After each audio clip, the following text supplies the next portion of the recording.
ਇਹ ਮੇਰੀ अम्मी है, मेरे भैन भाई छोटा है, ਇਹ मेरी भैन है। ਤੇ अम्मी मेरी दिल का भी मसला, दिमाग का भी, भैन ਦੀਆਂ रिपोर्टां ਦਾ ਕੰਮ। मेरा रंग का काम करता, कभी दिहाड़ी 500-600 की लगती, कभी लगती कभी नहीं लगती। ਅਸੀਂ गरीब जो बंदे हैं, किराए ते रहने 500-600, कभी साढ़े किराए जाते हैं तो कभी नहीं जाते, कभी बच्चों की फीस जाती है कभी नहीं जाती। अब्बू मेरा रंग का काम करते, कभी दिहाड़ी लगती तो कभी नहीं लगती।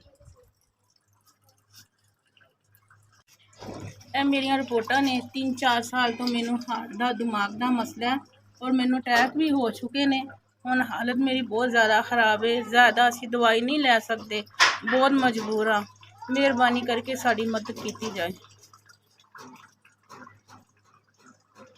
ਸਾਨੂੰ ਮਿਲਿਆ ਜਿਨ੍ਹਾਂ ਨੇ ਵੀ ਕੱਲਿਆ, ਅੱਲਾਹ ਪਾਕ ਉਹਨਾਂ ਨੂੰ ਜ਼ਿੰਦਗੀ ਤੰਦਰੁਸਤੀ ਦੇ, ਅੱਲਾਹ ਉਹਨਾਂ ਨੂੰ ਸਿਹਤ ਦੇ, ਉਹਨਾਂ ਦੇ ਕਾਰੋਬਾਰ 'ਚ ਬਰਕਤ ਪਾਏ। ਉਹਨਾਂ ਨੇ ਸਾਡੀ ਮਦਦ ਕੀਤੀ, ਖੁਦਾ ਉਹਨਾਂ ਦੀ ਕਰੇ। ਜਿਨ੍ਹਾਂ ਲੋਕਾਂ ਨੇ ਸਾਡੀ ਮਦਦ ਕੀਤੀ ਹੈ, ਮੈਂ ਉਹਨਾਂ ਦੀ ਬਹੁਤ ਸ਼ੁਕਰਗੁਜ਼ਾਰ ਹਾਂ। ਉਹਨਾਂ ਨੇ ਮੇਰੀ ਮਦਦ ਕੀਤੀ, ਮੈਂ ਦਵਾਈ ਲੈ ਲਾਂਗੀ। ਮਿਹਰਬਾਨੀ ਦੁਆ, ਅੱਲਾਹ ਪਾਕ ਉਹਨਾਂ ਨੂੰ ਜ਼ਿੰਦਗੀ ਤੰਦਰੁਸਤੀ ਦੇ, ਅੱਲਾਹ ਬਹੁਤ ਜ਼ਿਆਦਾ ਦੇ। SVS ਤੁਸੀਂ ਸਾਡੇ ਤੱਕ 5000 ਪਹੁੰਚਾਇਆ, ਤੁਹਾਡੀ ਬਹੁਤ ਮਿਹਰਬਾਨੀ। ਅੱਲਾਹ ਤਾਲਾ ਤੁਹਾਨੂੰ ਬਹੁਤ ਜ਼ਿਆਦਾ ਦੇਵੇ।